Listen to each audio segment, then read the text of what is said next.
Assalamualaikum warahmatullahi wabarakatuh. Alhamdulillah rabbil alamin. Alhamdulillah al-fatahil alim.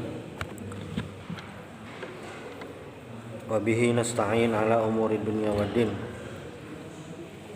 Wa sallallahu ala sayyidina Muhammadin khatamin nabiyyin wa ala alihi wa sahbihi ajma'in.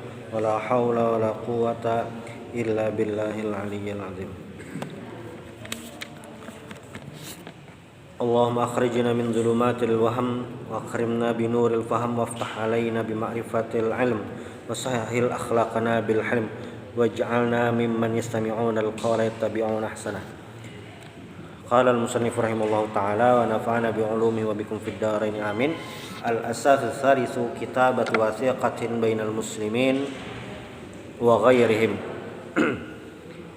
Selanjutnya pembahasan kita bersama kitab Fiqh Sirah Nabawiyah karangan Syekh Said Ramadan Al-Buti. Ini di bagian ketiga menjadi langkah strategis Nabi Muhammad SAW saat beliau baru tiba di Madinah. Nah, kemarin ada dua hal penting yang sudah beliau lakukan, yaitu pertama membangun masjid, binaul masjid, lalu yang kedua adalah al-mu'akhah, mempersaudarakan antara orang-orang muhajirin dengan al-ansar. Lalu yang ketiga, ini adalah bagian yang terpenting dari tiga macam ini, adalah kitabatu wasiqah, membuat kesepakatan bersama antara muhajirin, ansar dengan Yahudi yang ada di Madinah. Nah, ini jadi poin pentingnya kesepakatan bersama. Dan tentu kesepakatan ini wahyu dari Allah Subhanahu wa taala. Jadi ketika Nabi membuat peraturan ini merupakan wahyu dari Allah Subhanahu wa taala. Nah, sebenarnya walaupun Nabi Muhammad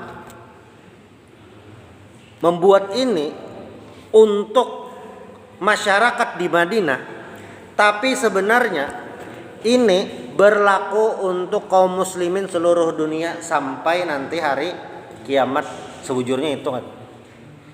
Jadi jangan sampai kita lupakan langkah strategis Nabi, piagam Madinah ini yang Nabi tuliskan ini sebujurnya itu kan. Nah, kalau kita lihat-lihat ketika para ulama itu membangun Republik Indonesia menjadi negara kesatuan, kita bisa melihat tim BPUPKI itu menyusun kemerdekaan Indonesia, menyusun bagaimana konsep Indonesia itu. Kalau kita tarik kesimpulan, itu ada kemiripan dengan yang dirumuskan oleh Rasulullah SAW. Karena jangan salah, para ulama waktu kemerdekaan itu banyak yang terlibat, yang paham situasi, harus hadir ketika kesepakatan bersama. Makanya ada istilahnya Piagam Jakarta, walaupun itu di cancel, cuma ulama itu paham ini harus dimasukkan dalam dasar itu. Makanya undang-undang dasar kita itu dengan berkat rahmat Allah Subhanahu wa taala ada isi situnya. Lalu yang pertama itu ada ketuhanan yang Maha Esa. Itu para ulama itu sadar tuh, walaupun memang tidak copy paste langsung dari apa yang Rasulullah SAW tulis, tidak langsung seperti itu. Tapi ulama paham spirit itulah, semangat itu ketika membangun sebuah pemerintahan lah, sebuah negara. Nah, ini ada banyak poinnya sebenarnya. Yang pertama dulu, al-muslimuna min Quraisyin wa Yathrib wa man tabi'ahum falahiqa bihim wa jahada ma'hum ummah wahidah min dunin nas. Jadi kata Rasulullah, al-muslimun, orang yang beriman kepada Allah Subhanahu wa taala, muslim ini yang mengucapkan syahadat, baik dari Quraisy ataupun orang Yathrib, orang Madinah, maksud bahasa lainnya muhajirin ataupun ansar, dan yang mengikuti mereka ini dan yang berjuang bersama mereka itu adalah ummah wahidah, satu barisan, min duninnas, satu barisan. Nah, ini mungkin kalau kita dengar hari ini kayak biasa, tapi sebenarnya apa yang Rasulullah tulis ini, apa yang Rasulullah konsepkan ini adalah konsep yang luar biasa, apalagi di saat itu. Jadi bangsa Arab itu waktu itulah, orang Arab waktu itu di zaman Nabi saat itu kesukuannya luar biasa.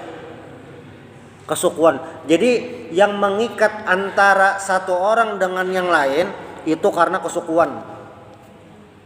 Karena kesukuan. Nah, lalu dengan suku lain apa? Dengan suku lain itu ya mungkin ada kerjasama atau apalah. Jadi kesukuan itu sangat kental. Qabaliyah apa namanya nih? Asobiyahnya itu sangat kental. Rasulullah diutus. Ternyata beliau membawa semangat baru. Semangat apa? Semangat yang mulia itu di sisi Allah adalah orang yang bertakwa. Semangat untuk kebersamaan, semangat untuk kesetaraan. Kita lihat waktu di awal-awal kemarin, waktu di awal pembahasan tentang as-sabiqunal awwalun, orang-orang yang masuk Islam pertama itu salah satu yang porsinya banyak, persenannya banyak masuk Islam itu adalah kalangan budak. Kelas 3-nya di Mekah waktu itu gitu. Kenapa mereka menjadi semangat untuk masuk Islam? Karena di Islam ini ada kelas-kelasnya itu. Sama semuanya. Yang membedakan apa? Takwa. Jadi tak membedakan ini suku ini. Tidak membedakan. Ketika Rasulullah menyebutkan dalam piagam Madinah ummah wahidah, itu menegaskan kembali bahwasanya orang Islam ini dimanapun berada, kapanpun itu kita sama apa? Sama-sama menyembah Allah Subhanahu wa taala. Tidak ada perbedaan.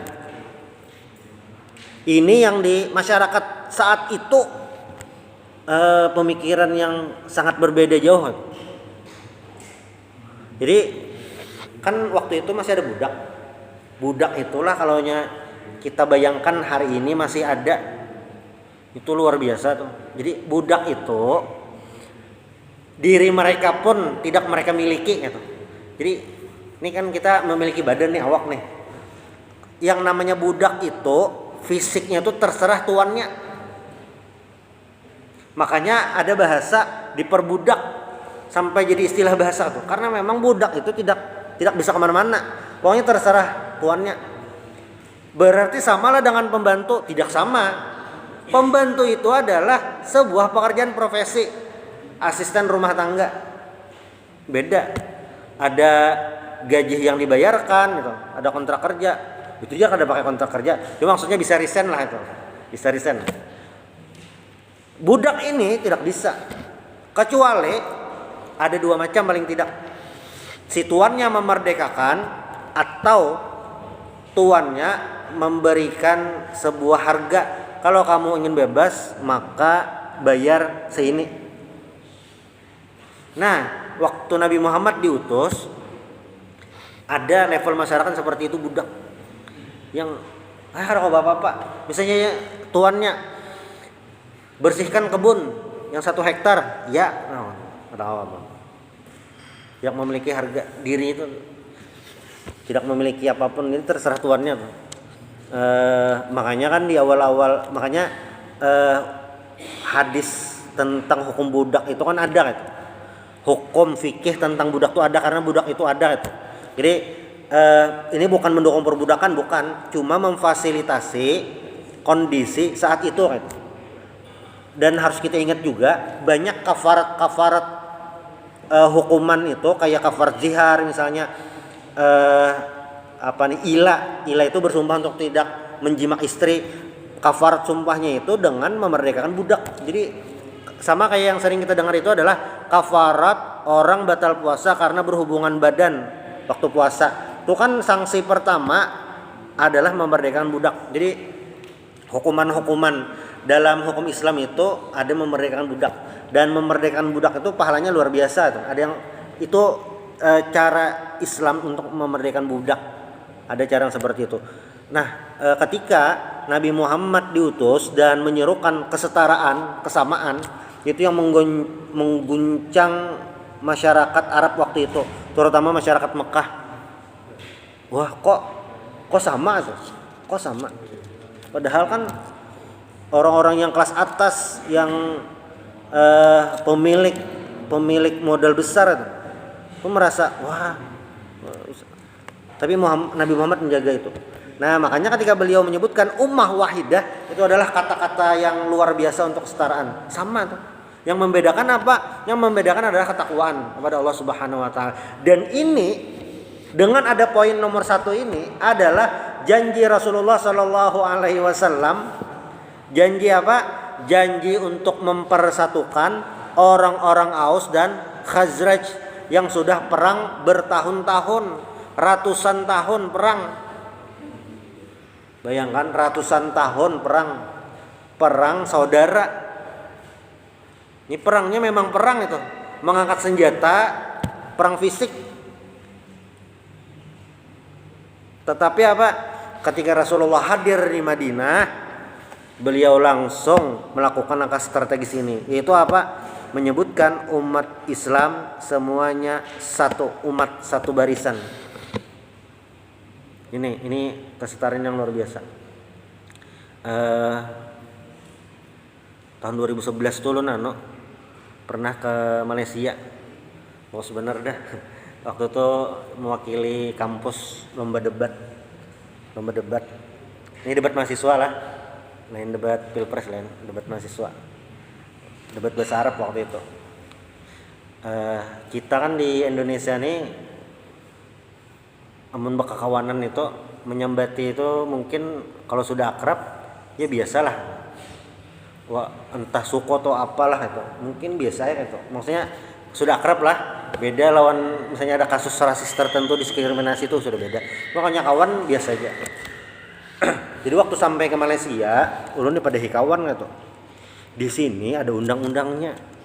Kada boleh menyambati Cina. Kamu Cina nah itu kada boleh. Ulun ini kan karena hanya pertama kayak bingung ya. Itu aja kayak udah kita kan kayak biasa ya tuh. Waktu itu kada terlalu paham. Jadi memang ada undang-undangnya. Jadi sebelumnya tuh Malaysia pernah krisis konflik etnis. Nah, ternyata makin kesini makin paham sulitnya ternyata di Malaysia itu beda dengan kita lah. Sulitnya ternyata perbedaan. Jadi di Malaysia itu kan ada 3 etnis besar, Melayu, Cina lawan India. Ternyata menggabungkan 3 macam itu, kan mereka satu negara toh. Ternyata sulit, tidak semudah di Indonesia. Pin pasti tahu film Upin Ipin. Tahu Upin Ipin? Film Upin Ipin itu adalah film yang diharapkan terjadi di masyarakat. Karena pada kenyataannya itu sulit terwujud. Ada orang Melayu bakawan lawan Cina, bakawan lawan India, itu sulit terwujud. Jadi itu film kayak harapan. Mungkin kita melihat kayak biasa aja, tapi ternyata itu sulit. Di sana lah, ya mungkin kada pokok rata bang. Cuma secara umum yang kayak itu. Di Singapura sama lah, dia juga. Karena kita ini sudah terbiasa ada perbedaan. Maksudnya etnisnya banyak, bahasanya banyak. Apalagi kalau yang di daerah-daerah kayak di Sulawesi, di Nusa Tenggara itu yang antar desa itu bisa beda bahasa. Beda gunung sudah beda bahasa. Mun bahasa Banjar itu masih kurang lebih sama walaupun dialeknya agak beda. Bahasa Banjarmasin itu bahasa Banjar hilir itu. Dengan bahasa Banjar yang di hulu sungai mungkin agak beda, cuma masih bahasa Banjar. Tapi di daerah yang lain bisa jadi beda tuh. Sesuai pakai bahasa Bima itu beda karena lawan bahasa Lombok kan padahal satu provinsi. Karena memang beda suku kan. Ternyata luar biasa tuh. Nah, ketika Rasulullah SAW menyebutkan ummah wahidah, satu barisan, ternyata itu kan sama manusianya. Amerika, unik kisahkan dosen malah ada suh juang Amerika. Jadi bila nyangaran Muhammad nih ngalih ke Amerika, ujar bang ada pernah coba. Kalaunya kawan kuliah dulu ulun ada kawan kuliah orang Xinjiang. Orang Xinjiang tuh anak apa ngarannya nih? Xinjiang tuh yang semalam yang di Cina bermasalah tuh. Apa? Yang provinsi Xinjiang yang semalam yang itu daerahnya daerah Islam banyak. Provinsi Xinjiang ngarannya Uighur. Nah, suku Uighur. Jadi kawan itu nya suku Uighur. Sukunya Uighur, provinsi itu Xinjiang. Itu lain orang Cina, nya orang apa ngarannya nih? Turkmenistan. Itu orang Turkmenistan cuma secara teritorial masuk wilayah Cina. Nah, kalau ada orang-orang provinsi Xinjiang ngarannya Muhammad, itu di apa ngarannya nih? Diawasi lah. Diawasi. Jadi karena kawan orang Xinjiang jadi berkisah itu sulitnya hidup di sana tuh sebagai orang Xinjiang. Tapi kalau orang Cina yang suku Han atau suku Hui aman aja, gak ada masalah. Amerika itu yang mengaku kebebasan demokrasi luar biasa sampai tahun 60-an. Sampai tahun 60-an itu masih banyak terjadi pembunuhan misterius terhadap orang kulit hitam.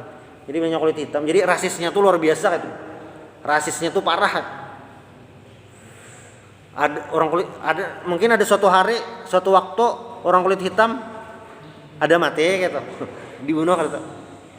Bilanya kita melihat banyak film-film Amerika itu yang orang kulit hitam pertama jadi tentara, orang kulit hitam pertama bisa sekolah bersama kulit putih karena rasisnya luar biasa.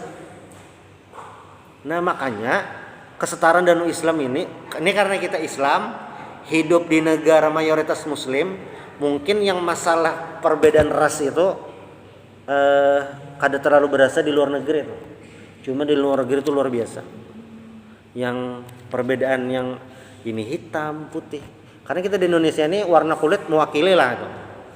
Kita kalau ke Eropa mungkin paling hitam lah, kalau ke Afrika kita paling putih lah, ya sedang lah di tengah-tengah. Jadi ketika Rasulullah menyebutkan ummah wahidah itu ya memang luar biasa. Jadi bangsa Arab itu kenapa mulia? Karena bangsa Arab saat itu tunduk dengan perintah Rasulullah SAW. Jadi yang mulai kita mulia, Allah pilih sebagai penguasa itu bukan karena sukunya, tapi karena mengikuti perintah Allah dan Rasulnya. Dan memang Al-Quran pakai bahasa Arab itu sudah tidak ada tawarannya itu. Cuma sebagai bangsa yang mulia yang dapat amanah dari Allah itu bukan hanya orang Arab itu. Kita bisa lihat sejarah. Jadi kan Khulafaur Rasyidin itu Arab berataan, aman dah. Dinasti Umayyah itu Arab seberataan. Nah, dinasti Abbasiyah itu sudah banyak orang-orang Persia memangku jabatan penting di kekhalifahan. So, Persia. Nah, lalu di masa Abbasiyah itu ada kekhalifahan yang lain. Apa kekhalifahan yang lain? Ada namanya dinasti Ayyubiyah atau Salahuddin Al-Ayyubi. Salahuddin Al-Ayyubi yang harus kita pahami bukan orang Arab, tapi suku Kurdi. Karena suku Kurdi. Kurdi itu sekitar di daerah Turki ada, di Syam ada, daerah Irak ada juga kan. Suku Kurdi. Dan penguasa Muslim terlama itu sampai 500 tahun itu adalah orang mana? Orang Turki.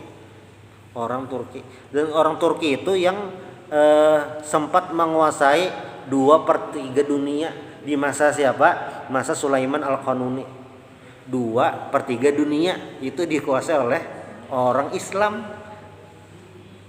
Artinya apa? Allah ketika memilih itu bukan berdasarkan bangsa, tapi apa? Karena memang itu yang layak dapat amanah dari Allah Subhanahu wa taala. Jadi ketika Rasulullah menyebutkan ummah wahidah ini satu barisan, ya itu karena agama, faktor agama.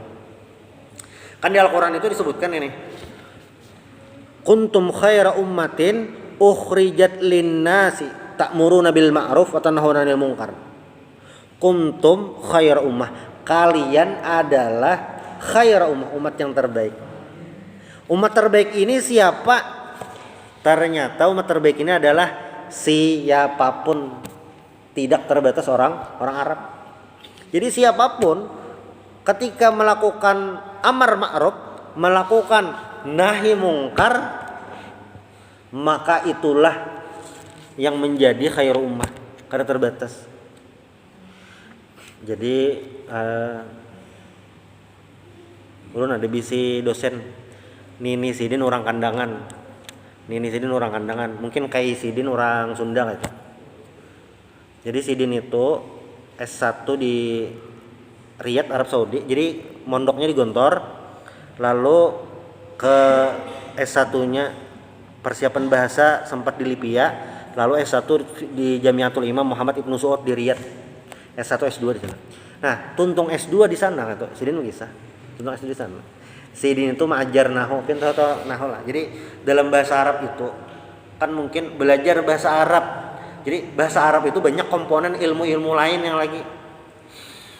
Bahasa Arab itu ilmu besarnya. Jadi ada ilmu-ilmu yang lain selain bahasa Arab. Ada namanya ilmu nahwu. Ilmu nahwu itu adalah ilmu gramatika bahasa Arab, ilmu yang membahas khusus baris huruf akhir dalam sebuah kata. Ilmunya khusus. Tuh misalnya doa keluar masjid, Allahumma inni as'aluka min fadlik. Allahumma inni as'aluka min fadlik. Nah, kenapa misalnya min fadlika kada min fadlaka atau kada min fadluka? Kenapa lamnya itu, nah kenapa barisnya li bukan la atau bukan lo? Itu ada ilmunya khusus, namanya ilmu nahwu. Khusus satu ilmu itu untuk membahas baris atau harokat akhir dalam sebuah kata. Jadi fadlika itu ada dua kata itu, fadl dengan k-nya tuh. Fadlnya itu karunia, kalau secara arti k-nya itu kamunya tuh. Misalnya kalian min fadlikum, sudah beda lagi. Kenapa jadi pakai k? Karena itu untuk bentuk tunggal mufrad. Nah, itu ilmu yang membahas khusus ilmu nahwu. Nanti ada lagi yang namanya ilmu sharaf. Ilmu sharaf itu adalah ilmu perubahan. Ilmu perubahan kalimat, perubahan kata. Asalnya satu kata bisa berubah macam-macam. Misalnya masih yang doa tadi. Itu kan as'alu itu saya meminta. Itu bentuk fi'il mudhari. Bentuk fi'il mudhari. Fi'il mudhari itu adalah masa sekarang, kata kerja untuk masa sekarang dan akan datang. Sekarang dan akan datang. Jadi ketika kita meminta Allahumma inni as'aluka, kita meminta sekarang dan untuk akan datang. Minta karunianya itu minta sekarang untuk akan datang. As'aluka. Kalau ini bentuk fi'il madinya apa? Sa'ala as'aluka. Kalau orang yang meminta, Bang, orang yang meminta itu disebut dengan sa'il. Kalau yang diminta orang yang diminta apa? Mas'ul. Makanya ada istilah mas'ulnya siapa? Tanggung jawabnya, minta tanggung jawab siapa? Itu mas'ul. Nah, itu perubahan, itu namanya ilmu sharaf. Itu dua sudah. Lalu ada lagi ilmu namanya, kita ini bahasa sirah lah, ya sedikit menjelaskan. Ada namanya ilmu balaghah. Ilmu balaghah itu adalah ilmu tentang sastra Arab. Nah, itu kan hadis Nabi, Allahumma inni as'aluka min fadlik. Kalau secara bahasa, kawalah Allahumma as'aluka min fadlik, kawa. Sama itu meminta karunia juga. Cuma ketika ada ininya, itu mau diartikan ditulis, Bang. Tapi dalam bahasa Arab Ini itu adalah huruf taukid. Artinya sungguh, bahasa Banjarnya bujuran. Bahasa Jawa apa? Kayak sungguh. Apa bahasa Jawanya tuh? Apa? Beneran. Ya beneran lah. Beneran. Saya minta. Itu kayak penegasan, penguatan. Itu ada ini. Ini maknanya beda. Sama kayak misalnya Al-Fatihah. Kan iyyaka na'budu wa iyyaka nasta'in. Padahal kalau dalam segi bahasa biasa bisa diganti na'buduka wa nasta'inuka. Tapi ketika objeknya di depan pakai iyyaka dahulu, itu dimaknai sebagai apa? Satu-satunya yang disembah siapa? Allah Subhanahu wa taala. Nah, itu ilmu balaghah. Nah, jadi kalau dalam bahasa Arab ini, siapa yang belajar, siapa yang bersungguh-sungguh, maka pasti bisa. Jadi ada dosen ulun tadi yang Nini Sidin orang Banjar, tuntung S2 di Riyadh, tuntung majar di Arab Saudi, majar bahasa Arab, muridnya orang-orang Arab. Sidin majar bahasa Arab, muridnya orang Arab atau berarti alim yang mana? Ya aliman Sidin. Jadi Sidin tuh sumber referensi bahasa Arab. Dari Sidin orang Arab karena memang belajar. Jadi Sidin berkisah, Sidin berkisah. Waktu di kelas, kan di kelas Sidin tuh orang Arab tuh kebanyakan. Di kelas itu Sidin aku selalu ranking 2. Ranking 2 terus. Orang Arab tuh ranking 3, 4, 5, 6. Ranking satunya orang Bangladesh. Waktu kawan Sidin di kelas. Berarti itu asal kita bujur-bujur bisa aja itu belajar bahasa Arab. Karena bila kada belajar, ya kada bisa. Nah, apakah termasuk ibadah dan keimanan? Iya, sama itu. Keimanan sama. Ini akan berbeda. Itu ummah wahidah. Nah, lalu yang berikutnya, haula'il muslimuna jami'an ala ikhtilafi qabailihim yata'aqaluna bainahum wa yafiduna anihim bil ma'ruf wal qis bainal mu'minin. Innal mu'minina la yatrukuna mufrahan bainahum ayyutuhu fi fidain aw aqlin. Innal mu'minina al muttaqin ala man bagha minhum aw ibtagha dasi'ahu zulm aw ism aw udwan aw fasad bainal mu'minin wa an aidihum alaihi jami'an walau kana waladu ahadihim. La yaqtulu mu'minun mu'minan fi kafirin wa la yansuru kafiran ala mu'minin. Dan di poin kelima dulu. Sedikit lagi. Poin kelima ini kata Rasulullah, la yaqtulu mu'minun mu'minan fi kafirin. Jangan membunuh seorang mukmin kepada mukmin yang lainnya karena sebab orang kafir. Wala yansuru kafiran, dan jangan menolong orang kafir untuk mengalahkan orang mukmin. Nabi sebenarnya sudah wanti-wanti itu. Cuma kalau kita baca sejarah,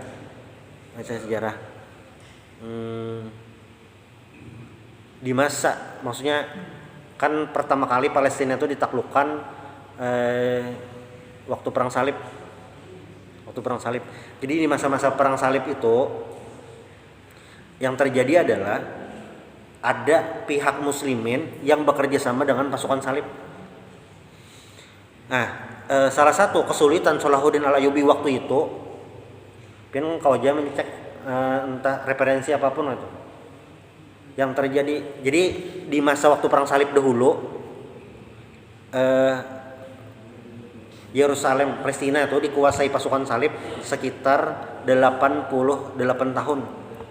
Sekitar 88 tahun. Aman Wahini kan masih berapa tahun nih? Belum sampai 88 tahun, Bang. Indonesia kan merdeka 78, itu 48, 73 lah. Nah, zaman Salahuddin Al-Ayyubi itu semenjak ditaklukkan pasukan salib sampai Salahuddin membebaskan Al-Aqsa itu 88 tahun. Bisa sama, bisa lebih, bisa kurang lah yang sekarang. Nah, salah satu kesulitan Salahuddin Al-Ayyubi waktu itu, dan itu sebujurnya sama lawan hari ini, persis sama kurang lebih. Kayak sejarah kan kembali berulang tuh. Kaum muslimin waktu itu, pemimpin muslimin waktu itu kadang bekerja sama dengan pasukan salib untuk mengalahkan pemerintah muslim yang lain. Jadi momen Salahuddin itu tenar lah itu. Jadi Salahuddin ini kan termasuk pasukan. Pimpinan Sidin itu namanya apa namanya nih? Az-Zanki, Nuruddin Az-Zanki. Nuruddin Az-Zanki itu pimpinan Sidin itu. Bisa dikatakan kayak gubernur lah. Nuruddin Az-Zanki itu dapat surat dari dinasti Fatimiyah. Dinasti Fatimiyah itu Syiah tuh, pemerintah Syiah di Mesir mengirim surat ke Nuruddin Az-Zanki minta bantuan. Lalu berangkatlah Salahuddin Al-Ayyubi dengan paman Sidin. Paman Sidin itu ngarannya Asaduddin Syirkuh. Berangkat ke Mesir membantu khalifah dinasti Fatimiyah. Ngaran khalifahnya Al-Adid. Jadi kondisinya dinasti Fatimiyah itu ada pemberontakan. Nah, pemberontaknya tuh orang Islam juga tuh, tapi minta bantuan kepada pasukan salib. Orang Islam juga pemberontaknya, cuma minta bantuan ke pasukan salib.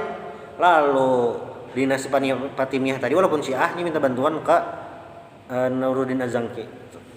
Singkat kisah, singkat cerita, Salahuddin dan paman Sidin itu bisa membantu dinasti Fatimiyah, pemberontakan bisa diredam. Nah, pada akhirnya paman Sidin, Asaduddin Syirkuh itu menjadi perdana menteri.